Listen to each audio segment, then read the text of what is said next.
Hello students, welcome to my YouTube channel DRP classes. और जैसा कि आप सभी को ज्ञात है कि केंद्र सरकार ने इस बार एक अहम फैसला लिया है, यानी कि एक देश और एक एग्ज़ाम करवाने का फैसला लिया है। सीईटी के बारे में, सेट कॉमन एलिजिबिलिटी टेस्ट, जो एनआरए की एक एजेंसी करवाएगी। ठीक है, इसके अंदर हमने क्या किया है, एसएससी, बैंक और रेलवे कि तीनों को कंबाइन करके हमने सेट के अंदर बता रखा है। यानी कि अब आपको हर एक के tier first, tier second, tier third यानी कि प्री मेंस से छुटकारा मिल जाएगा। अब आपको सिर्फ एक एग्ज़ाम देना है। अब वो एक एग्ज़ाम क्या है, कैसा है, कितने साल के लिए वैलिड है, क्या क्या प्रोसेस रहेगा, कैसे क्या करना है, तो हमारे इस वीडियो को आप अंत तक देखें। हमारे इस वीडियो सेशन के अंदर आज हम सेट के बारे में बात करें तो हाँ दोस्तों, आज हम सिलेबस के बारे में भी बात करेंगे, तो इस वीडियो को पूरा देखें। चलिए स्टार्ट करते हैं।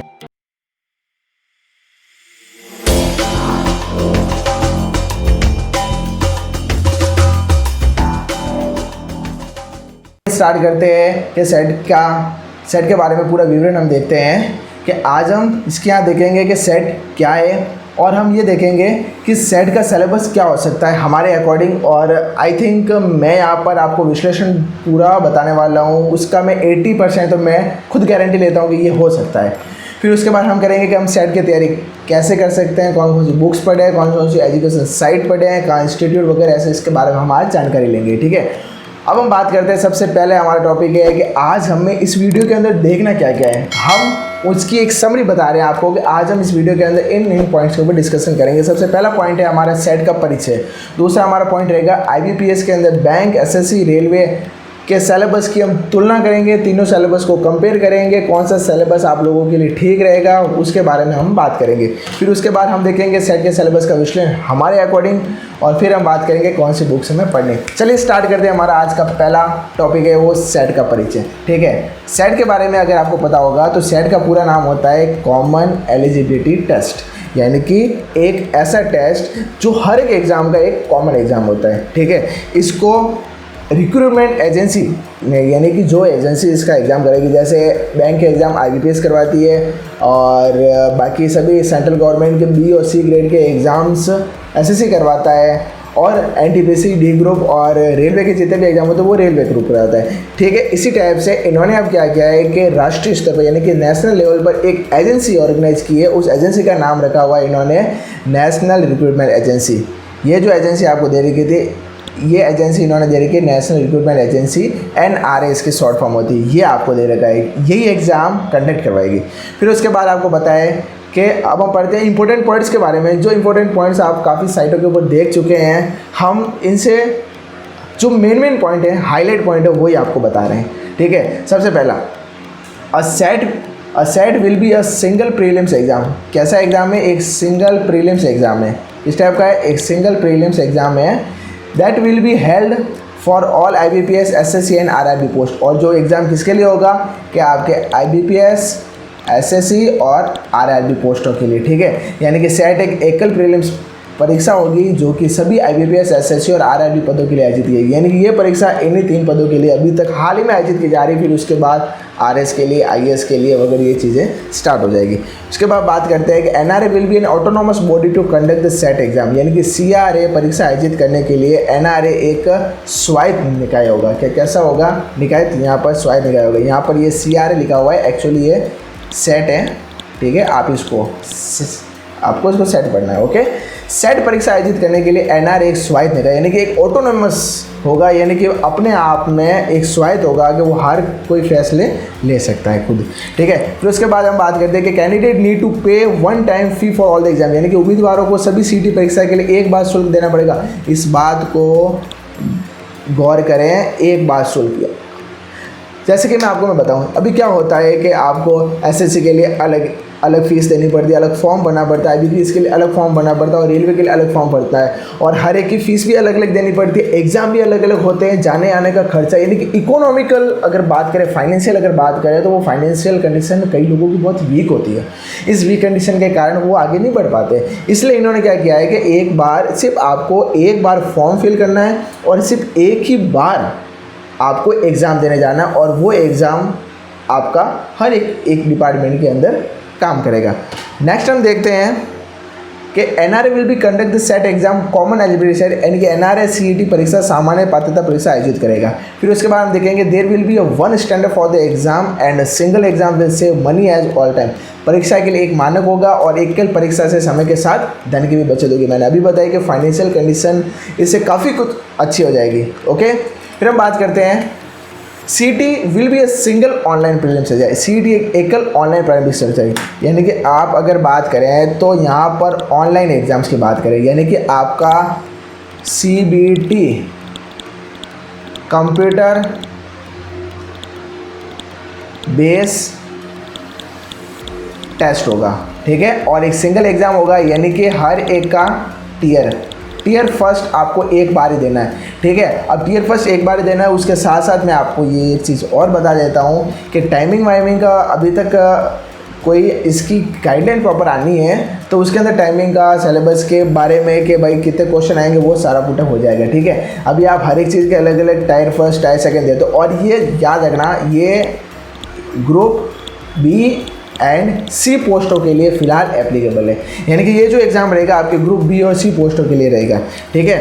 फिर इसके बारे में हम बात करते हैं यहाँ पर प्रीलिम्स एग्जाम। सीईटी एक ऑनलाइन प्रारंभिक परीक्षा होगी, सिंगल परीक्षा होगी। फिर उसी के साथ आपको देखा है कि सीईटी स्कोर 3 साल के लिए, हाँ ये एक मेन बात है कि आपको ये 3 साल है, यानी कि क्या होता है कि आपने एक बार एग्ज़ाम दे दिया। अभी आईबीपीएस की अगर मैं बात करूँ तो आईबीपीएस के अंदर क्या होता है कि आपने एक बार एग्ज़ाम दिया, ठीक है, तो वो जो स्कोर कार्ड होता है वो स्कोर कार्ड सिर्फ 1 साल के लिए वैलिड होता है। उस 1 साल के अंदर आप इंडिया के किसी भी बैंक के एग्ज़ाम का मेंस फाइट कर सकते हो या इंटरव्यू फाइट कर सकते हो।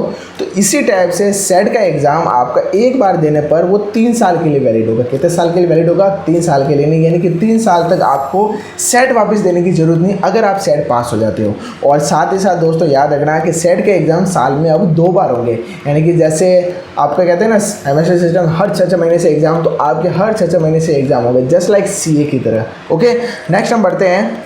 हमारा होता है the set score will be share with all central government recruitment agency, यानी कि सेट के जो स्कोर है उनको केंद्र सरकार की सभी भर्ती एजेंसियों के साथ साझा किया जाएगा, यानी कि गवर्नमेंट की जितनी भी वैकेंसीज आई हुई है उन सब के अंदर आप इस सेट के स्कोर को काम में ले सकते हैं। साथ ही साथ प्राइवेट इंस्टीट्यूशन या जितनी भी प्राइवेट कंपनियाँ हैं वहाँ भी अपने सेट के स्कोर को आप शेयर कर सकते हो और जॉब्स ले सकते हो। काफ़ी कुछ बहुत अच्छा लगा मुझे ये, ठीक है। अभी और भी बहुत कुछ आएगा इसके अंदर चेंज है, ठीक है। फिर उसके बाद जब प्रत्येक उम्मीदवार के पास अपने अंकों में सुधार करने के लिए 2 अतिरिक्त मौके होंगे और सरसेट स्कोर को ध्यान में रखा जाएगा, ये अभी बात की मैंने, ठीक है। फिर इसके बाद हम बात करते हैं कि योग्यता के आधार पर सीईटी के लिए अलग अलग सिलेबस होगा, यानी कि सीईटी का जो सिलेबस है ना वो आपका सिलेबस क्या रहेगा कि 10+2 का अलग रहेगा, मैट्रिक लेवल का अलग रहेगा और साथ ही साथ सीजीएल के लिए अलग रहेगा, ठीक है। स्टेज ये मतलब तीनों कैटेगरी आप कह सकते हो कि 10th after 10th after 12th और आफ्टर ग्रेजुएशन, इस टाइप के आपका ये सिलेबस बनेगा। ओके, फिर हम बात करते हैं स्नातक उच्च माध्यमिक और माध्यमिक स्तर के छात्रों के लिए अलग सीईटी होगा, ये मैंने अभी बताया।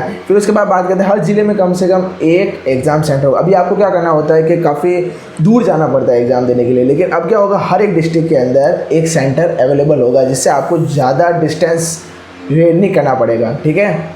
तो इसके बाद पीआईबी के अनुसार सीईटी के सफल उम्मीदवारों के स्कोर का उपयोग राज्य सरकार द्वारा भी किया जा सकता है। ये अभी बात आगे चल रही है, जब स्टेट लेवल के अंदर ही भी इनको जब रूबरू हो जाएंगे तो स्टेट लेवल भी इसके लिए काम करेंगे आगे, तो वहाँ ये बात लागू हो जाएगी। फिर उसके बाद हम बात करते हैं आईबीपीएस, बैंक, एसएससी, रेलवे के सिलेबस की तुलना करते हैं।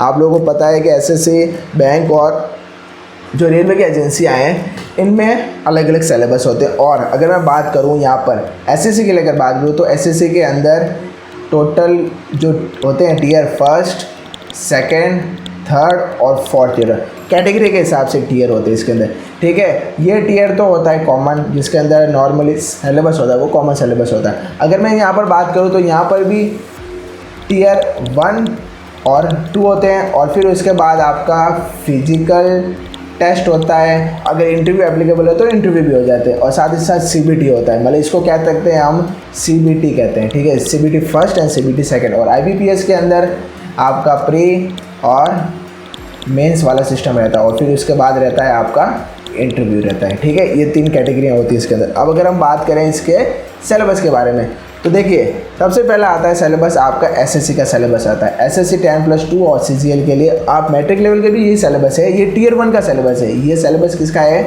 आपका टीयर 1 का सिलेबस है, ठीक है, जिसमें आपकी जनरल इंटेलिजेंस या रीजनिंग होती है, यानी कि रीजनिंग होती है, मेंटल एबिलिटी जिसे कहते हैं, जनरल अवेयरनेस होता है, ठीक है, फिर उसके बाद क्वांटिटी एप्टीट्यूड होता है और इंग्लिश होता है। जनरल अवेयरनेस के अंदर आपकी यहाँ पर साइंस भी आ जाती है, यहाँ पर आपका करंट भी आ जाता है और यहाँ पर आपका जीके भी आ जाता है, यानी कि सारी चीज़ें इसके आ जाती है जनरल अवेयरनेस के अंदर। और यहाँ पर आती है क्वांटिटी एप्टीट्यूड, यानी कि यहाँ पर होती है आपकी मैथ्स और इंग्लिश कंपैरिजन, आपको पता ही है, पर याद रखना इंग्लिश यहाँ की बहुत टफ लेवल की इंग्लिश होती है। ये मैं टियर फर्स्ट के बारे में बता रहा हूँ। फिर नेक्स्ट हम बात करते हैं रेलवे के अंदर। तो रेलवे के अंदर एक जनरल साइंस होता है, मैथमेटिक्स होती है, जनरल इंटेलिजेंस रीजनिंग होती है, जनरल अवेयरनेस और करंट अफेयर। इसके अंदर आपका जीके होता है, साथ ही साथ याद रखना। और जनरल साइंस तो साइंस के अंदर आपके रेलवे के अंदर बहुत अच्छी तरीके से पूछी जाती है, तो इसके लिए आप याद रखना। फिर उसके हम बात करते हैं बैंक के बारे में। तो बैंक के अंदर ये 3 चीज़ें होती हैं, ठीक है। ये आपका है, यहाँ पर होता है CBT 1 होता है। ये क्या होता है? CBT 1। और यहाँ ये जो बात करूँगा मैं प्री के लिए बात करूँगा। किसके लिए बात करूँगा? प्री के लिए। तो प्री के लिए आपका इंग्लिश, न्यूमेरिकल एबिलिटी और रीजनिंग एबिलिटी ये होते हैं। ये तीनों के तीनों जो आपने देख रखे हैं, ये तीनों के टियर फर्स्ट के बारे में, सिलेबस के बारे में मैंने बताया।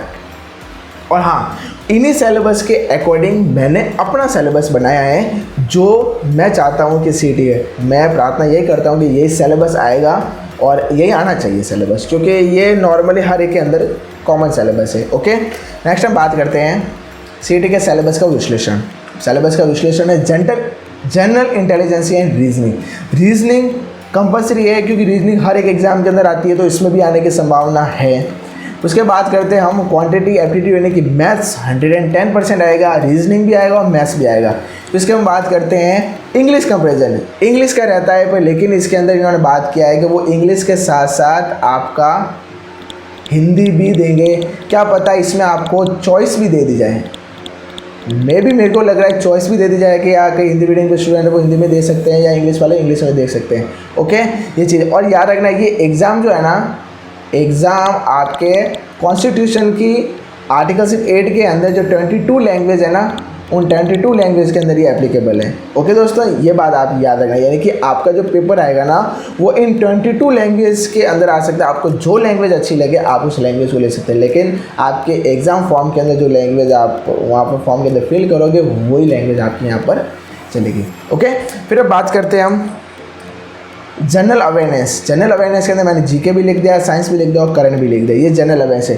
ये 4 कैटेगरी का जो सिलेबस है, ये सिलेबस एसएससी के अंदर भी यही है, टियर फर्स्ट का, रेलवे के अंदर भी यही है और IBPS के अंदर इनमें से बनता है। तो ये सिलेबस मैंने माना है कि CBT एग्ज़ाम आपको क्रैक करने के लिए इन चारों की तैयारी आपको करनी पड़ेगी, और इन चारों की तैयारी तो आप लोग करना स्टार्ट कर दें, ठीक है। अब यहाँ पर जो क्वेश्चन बनेंगे वो क्वेश्चन आपके लेवल के अकॉर्डिंग बनेंगे। क्वेश्चन जो है ना वो आपके लेवल के अनुसार बनेंगे। क्वेश्चन जो बनेंगे वो आपके लेवल के अनुसार बनेंगे, यानी कि अगर कोई 10th लेवल का है, कोई 12th लेवल का है और कोई कॉलेज लेवल का है, तो वो आपका पेपर पैटर्न है ना उसके अकॉर्डिंग बनेगा। ये एग्ज़ाम आपका याद रखना कंप्यूटर बेस्ड एग्ज़ाम होगा, ये हमेशा चीज़ आप याद रखना, कंप्यूटर बेस्ड एग्ज़ाम होगा, यानी कि आपको कंप्यूटर के ऊपर एग्ज़ाम देना पड़ेगा। इसके लिए आप एक अच्छे इंस्टीट्यूट में जाएं जहाँ पर आपके टेस्ट OMR पर नहीं लेकर CBT लें, यानी क्या लें? कॉमन बेस्ड टेस्ट, यानी कि कंप्यूटर बेस्ड टेस्ट ही आपका लें, जिससे आपकी प्रैक्टिस हो जाएगी। क्योंकि याद रखना दोस्तों, OMR सीट भरना अलग बात हो जाता है और कंप्यूटर के अंदर ऑप्शन अलग से जाते हैं। बैंक के अंदर क्या होता है कि 5वां ऑप्शन भी होता है, बाकी हर एग्ज़ाम के अंदर 4 ऑप्शन आपको दिए जाते हैं, ठीक है। ये चीज़ है। अब हम बात करते हैं कौन सी बुक्स पढ़ें। तो बुक्स के अंदर देखो, मैं अपने अकॉर्डिंग बता रहा हूँ, मैं यहाँ पर किसी बुक्स का प्रमोशन नहीं कर रहा हूँ। मैं जो बुक्स पढ़ रहा हूँ वो बुक्स मैं आप लोगों को बता रहा हूँ। अगर मैं बात करूँ इसके अंदर रीजनिंग के अंदर, रीजनिंग के अंदर बुक्स की बात करूँ, तो रीजनिंग के अंदर बुक्स मेरे को काफ़ी कुछ अच्छी लगती है। आप कोई भी बुक्स उठा सकते हैं, पर लेकिन याद रखना प्रैक्टिस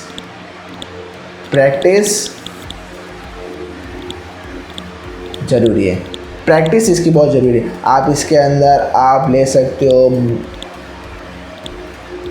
इसके अंदर मथुरिया की बुक ले सकते हो, या आप किरण पब्लिकेशन की भी पढ़ सकते हैं, ठीक है। या आप लूसेंट की भी देख सकते हैं, जो आपको अच्छी लगे, जिसकी रीजनिंग आपको समझ में आ जाए। और आप यहाँ पर कोचिंग की भी हेल्प ले सकते हैं, ये बात हमेशा आएगा, कोचिंग की भी हेल्प ले सकते हैं, क्योंकि रीजनिंग आपको एक बार अगर किसी टीचर ने समझा दिया, उसके बाद आप प्रैक्टिस करो, आपकी रीजनिंग स्ट्रांग हो जाएगी। अब बात करें मैथ्स के अंदर, तो मैथ्स के अंदर RS अग्रवाल की प्रैक्टिस के लिए जो बुक है ना, ज़रूरी है।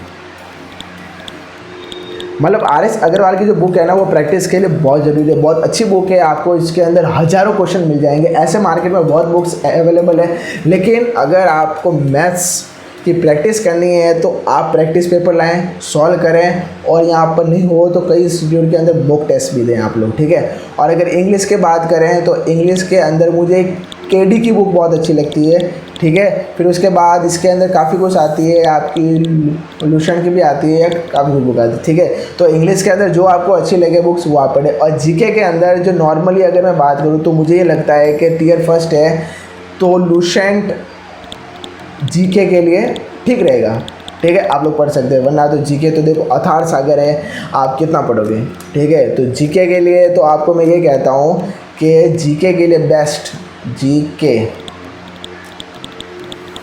NCERT बुक्स 100% NCERT बुक पढ़ें आप। NCERT बुक्स पढ़ने से आपका GK तो कवर हो जाएगा ये, ठीक है दोस्तों। तो ये हमारा था सेशन आज का, ठीक है। अगर आपको हमारा ये सेशन अच्छा लगे तो उसको लाइक करें, शेयर करें और सब्सक्राइब भी करें, क्योंकि मैंने यहाँ पर आपको सेट के बारे में पूरी जानकारी दी है। बाकी कुछ जो जानकारी है काफ़ी कुछ ऑनलाइन साइट्स के ऊपर आपको मिल जाएगी। और हाँ, हम बहुत जल्द DRP क्लासेस के ऊपर सेट का सिलेबस जैसे ही अनाउंस हो जाएगा उसी दिन से हम हमारी क्लासेस स्टार्ट कर देंगे, ऑनलाइन क्लासेस। और अगर हम प्रार्थना करें कि हम यहाँ पर ऑफलाइन बैचेज जल्दी से जल्दी, ये कोरोना का काल ख़त्म हो जाए, उसके बाद हम अपना ऑफलाइन बैचेज भी स्टार्ट करेंगे। हम डेडिकेटेड है पूरा सेंट्रल गवर्नमेंट जॉब के ऊपर। मैं आपको CET की तैयारी ही करवाऊँगा। इसी के साथ मैं आप लोगों से विदा लेता हूँ।